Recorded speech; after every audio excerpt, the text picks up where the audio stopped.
அகிலம் நியூஸ் நேயர்களுக்கு வணக்கம். இன்று இரவு நேர பிரதான செய்திகள். முதலில் தலைப்புச் செய்திகள். சிக்கப்போகும் முன்னாள் அரசியல்வாதிகள், நாடாளுமன்றத்தில் தீவிர விசாரணை. கடத்தொழிலாளர்களுக்கு வெளியான மகிழ்ச்சி செய்தி. பாடசாலைகளின் மீளாரம்பம் குறித்து கல்வி அமைச்சு வெளியிட்டுள்ள அறிவிப்பு. தனிப்பட்ட தகராறு, தென்னிலங்கையில் ஒருவர் அடித்து கொலை. தலபத் கந்த வனப்பகுதியில் தீ விபத்து, பல ஏக்கர் நாசம். கட்டுநாயக்க விமான நிலையத்தின் நள்ளிரவில் ஏற்பட்ட பரபரப்பு, நெருக்கடியில் சிக்கிய பயணிகள்.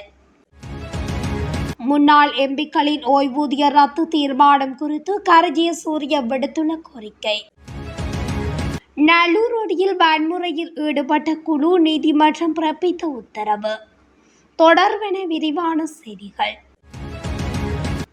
முன்னாள் அரசியல்வாதிகள் பலரும் பெற்றுக்கொண்ட கொடுப்பெனவுகள் குறித்து லஞ்சம் மற்றும் ஊழல் மோசடிகளை தடுப்பதற்கான ஆணைக்குழு விசாரணைகளை ஆரம்பித்துள்ளது.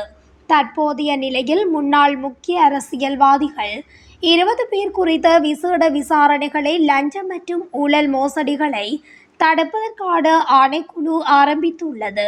குறித்த அரசியல்வாதிகளின் வருமானம், சொத்து விபரங்கள் குறித்தே தற்போதைக்கு விசாரணைகள் முன்னெடுக்கப்பட்டுள்ளன. அவர்களின் வருமானத்தை உறுதிப்படுத்திக் கொள்ளும் வகையில் கடந்த காலத்தில் அவர்கள் நாடாளுமன்றத்தின் ஊடாக பெற்றுக்கொண்ட கொடுப்பெனவுகள் குறித்து உறுதிப்படுத்திக் கொள்வதற்கான விசாரணைகளும் ஆரம்பிக்கப்பட்டுள்ளன. அதற்காக லஞ்சம் மற்றும் ஊழல் மோசடிகளை தடுப்பதற்கான ஆணைக்குழுவின் அதிகாரிகள் குழு ஒன்று நாடாளுமன்றத்தில் விசேட விசாரணைகளை மேற்கொண்டுள்ளது. நாடாளுமன்ற செயலகம், நாடாளுமன்ற உறுப்பினர்களுக்கான பணியகம் என்பவற்றில் இருந்து முன்னாள் அரசியல்வாதிகளின் கொடுப்பனவு விபரங்களை லஞ்சம் மற்றும் ஊழல் மோசடிகளை தடுப்பதற்கான ஆணைக்குழு பெற்றுக்கொண்டுள்ளது. அதன் அடிப்படையில் முன்னாள் அரசியல்வாதிகளுக்கு எதிரான விசாரணைகள் தீவிரப்படுத்தப்படும் என்றும் தெரிய வந்துள்ளது. செப்டம்பர் மாதம் முதல் கடத்தொழிலாளர்களுக்கான ஓய்வூதிய முறையை மீண்டும் ஆரம்பிக்க திட்டமிட்டுள்ளதாக வேளாண்மை மற்றும் விவசாய காப்பீட்டு சபை அறிவித்துள்ளது. கடத்தொழிலாளர்களுக்கான ஓய்வூதிய திட்டம் இடைநிறுத்தி வைக்கப்பட்டிருந்த நிலையில் தற்போது மீள ஆரம்பிக்கப்பட உள்ளதாக அண்மையில் வேளாண்மை மற்றும் விவசாய காப்பீட்டு சபையின் தலைவர் பிரேமஸ்ரீ ஜெயசிங்கராஜி குறிப்பிட்டிருந்தார். அந்த வகையில் மீன்வள திணைக்களத்துடன் இணைந்து இந்த திட்டத்தை மீண்டும் முன்னெடுக்க உள்ளதாக வேளாண்மை மற்றும் விவசாய காப்பீட்டு சபை தெரிவித்துள்ளது. எனவே குறித்த திட்டத்துக்கு பொருத்தமான நபர்களை அடையாளம் காணும் செயல்முறை தற்போது நடைபெற்று வருவதாகவும் தெரிவிக்கப்பட்டுள்ளது. மேலும் தற்போதுள்ள கடத்தொழிலாளர் ஓய்வூதிய முறை நிறுத்தப்பட்ட போது கிட்டத்தட்ட 60,000 கடத்தொழிலாளர்கள் சலுகைகளை பெற்று வந்துள்ளனர். எனவே இந்த நடைமுறை மீண்டும் தொடங்கப்படும் போது பழைய எண்ணிக்கையை விட அதிக எண்ணிக்கையிலான கடத்தொழிலாளர்களுக்கு சலுகைகளை வழங்க நடவடிக்கை எடுக்கப்படும் என்று வேளாண்மை மற்றும் விவசாய காப்பீட்டு சபையின் தலைவர் பிரேமஸ்ரீ ஜெயசிங்கராஜி தெரிவித்துள்ளார். பாடசாலைகளின் 3ஆம் தவணை கல்வி நடவடிக்கைகள் நாளை முதல் ஆரம்பமாக உள்ளதாக கல்வி அமைச்சு அறிவித்துள்ளது. அரசு பாடசாலைகள் மற்றும் அரசு அனுமதி பெற்ற தனியார் பாடசாலைகளில் தமிழ் மற்றும் சிங்கள மொழி மூல பாடசாலைகளுக்கான 3ஆம் தவணை கல்வி நடவடிக்கைகளே நாளை ஆரம்பமாக உள்ளது. இந்நிலையில் முஸ்லிம் பாடசாலைகளுக்கான 3ஆம் தவணை கல்வி நடவடிக்கைகள் எதிர்வரும் 25ஆம் தேதி திங்கட்கிழமை ஆரம்பிக்கப்படும் என அறிவிக்கப்பட்டுள்ளது. நாட்டிலுள்ள பாடசாலைகளின் 2ஆம் தவணை கல்வி நடவடிக்கைகள் கடந்த 7ஆம் தேதி நிறைவடைந்துள்ளன. இதன்படி 10 நாட்கள் விடுமுறையின் பின்னர் குறித்த பாடசாலைகளின் 3ஆம் தவணை கற்றல் நடவடிக்கைகள் நாளை முதல் ஆரம்பமாகும் என கல்வி அமைச்சு அறிவித்துள்ளது.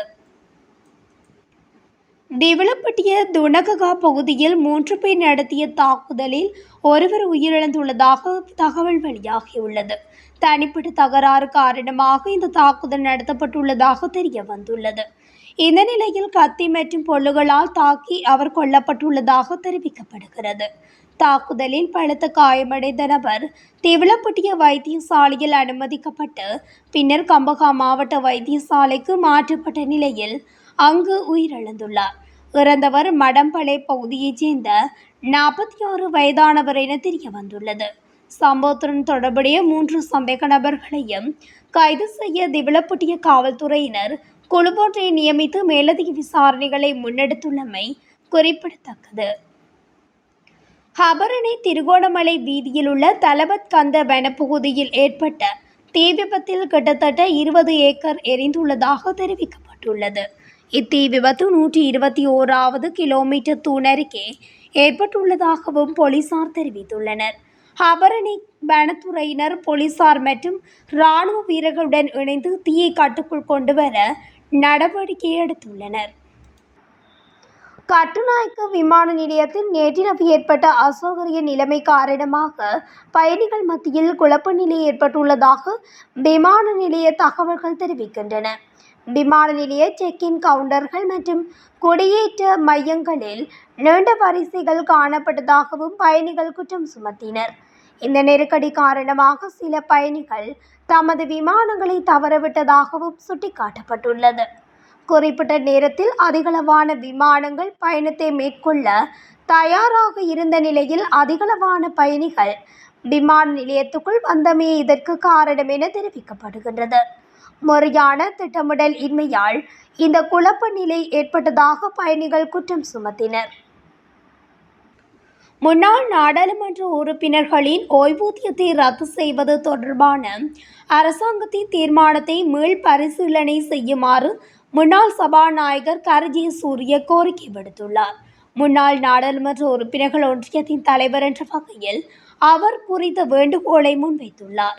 இது தொடர்பில் அவர் விடுத்துள்ள வேண்டுகோளில் தொடர்ந்தும் தெரிவித்துள்ளதாவது: தற்போதைக்கு முன்னாள் நாடாளுமன்ற உறுப்பினர்கள் மற்றும் அவர்களது துணைவியர்கள் என்று 490 பேர் ஓய்வூதியம் பெற்று வருகின்றனர். அவர்களில் பெரும்பாலானவர்கள் குறித்த ஓய்வூதியத்தை கொண்டே தங்கள் வாழ்க்கை செலவுகளை சமாளித்துக் கொள்ள வேண்டிய அளவுக்கு வருமான பற்றாக்குறையை எதிர்கொண்டுள்ளனர். மக்கள் பிரதிநிதிகளாக தெரிவான எல்லோருமே திருடர்களோ மோசடி பேர்வழிகளோ அல்ல. அவ்வாறான நிலையில் ஏராளம் பொருளாதார சிரமங்களுடன் வாழும் அவர்கள் தொடர்பில் கனிவுடன் பரிசீலனை செய்ய வேண்டும். இந்தியா, அமெரிக்கா, இங்கிலாந்து, ஐரோப்பிய நாடுகள் என்பவற்றில் முன்னாள் நாடாளுமன்ற உறுப்பினர்களுக்கு ஓய்வூதியம் வழங்கப்பட்டு வருகின்றது. அவ்வாறான நிலையில் இலங்கையில் முன்னாள் நாடாளுமன்ற உறுப்பினர்களின் ஓய்வூதியத்தை ரத்து செய்யும் தீர்மானம் தொடர்பில் மீள் பரிசீலனை செய்யுமாறு அரசாங்கத்தை வேண்டிக் கொள்கின்றேன் என்று கரஞ்சி சூரிய குறிப்பிட்டுள்ளார். யாழ் நல்லூர் அடியில் வன்முறையில் ஈடுபட்ட 5 தொடர் விளக்கமறியலில் வைக்க உத்தரவிடப்பட்டுள்ளது. குறித்த உத்தரவை யாழ்ப்பாண நீதிமன்ற நீதவான் பிறப்பித்துள்ளார். சம்பவம் தொடர்பில் மேலும் தெரிய வருகையில் 5 அடங்கிய குழுவொன்று நல்லூர் அடியில் இருந்த 4 மீது கூறிய ஆயுதத்தால் தாக்குதல் நடத்தியது. குறித்த சம்பவம் நேற்று இடம்பெற்றிருந்தது. இந்த தாக்குதலில் காயமடைந்த 4 2 சிகிச்சைக்காக யாழ்ப்பாணம் போதனா வைத்தியசாலையில் அனுமதிக்கப்பட்டனர். இதையடுத்து தாக்குதலை நடாத்திய 5 நல்லூர் அடியில் கடமையில் இருந்த காவல்துறையினர் கைது செய்தனர். பின்பு கைது செய்யப்பட்ட 5 யாழ்ப்பாணம் நீதிமன்றத்தில் காவல்துறையினர் முன்னிலைப்படுத்தியுள்ளனர். இந்த நிலையில் நீதவான் அவர்களை கடுமையாக எச்சரித்த பின்னர் எதிர்வரும் 26ஆம் தேதி வரை விளக்கமறியலை வைக்குமாறு உத்தரவிட்டுள்ளமை குறிப்பிடத்தக்கது. இத்துடன் அகிலம் நியூஸின் இன்றைய இரவு நேர பிரதான செய்திகள் நிறைவடைகின்றன. தொடர்ச்சியாக செய்திகளை அறிந்து கொள்ள அகிலம் நியூஸ் ஊடகத்துடன் இணைந்திருங்கள். நன்றி, வணக்கம். அகிலம், மாற்றத்திற்கான மக்கள் குரல். இந்த வீடியோ பிடிச்சிருந்தா லைக் பண்ணுங்க, கமெண்ட் பண்ணுங்க, ஷேர் பண்ணுங்க. மறக்காம கீழே இருக்க பெல் ஐகானை கிளிக் பண்ணுங்க.